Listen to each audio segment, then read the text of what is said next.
নমস্কাৰ, মোৰ নাম শ্ৰী হৰমিতজ্যোতি দাস। মই দ্বিতীয়মান শ্ৰেণীত পঢ়োঁ।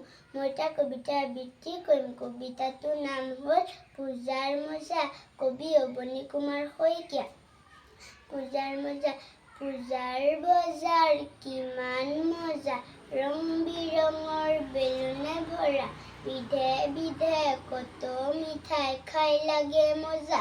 এইবাৰ পূজাত কিনিম মই ডাঙৰ পিষ্টল এটা, তাকে লৈ চিকাৰ কৰিম, লাগিব বৰ মজা। আৰু কিনিম উৰাজাহাজ এখন, আকাশত ঘূৰিবৰ বাবে। গ্ৰহবোৰে আকাশত কি কৰে তাকে চাবৰ বাবে। আৰু কিনিম পানীজাহাজ এখন, সাগৰ ঘূৰিবৰ বাবে।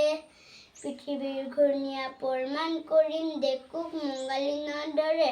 ৰাতিপুৱা সাৰ পাই মোৰ নিজৰা উঠে হাঁহি, সৰু মনেৰে ডাঙৰ কাম কৰা এই সপোনটো দেখি। নমস্কাৰ।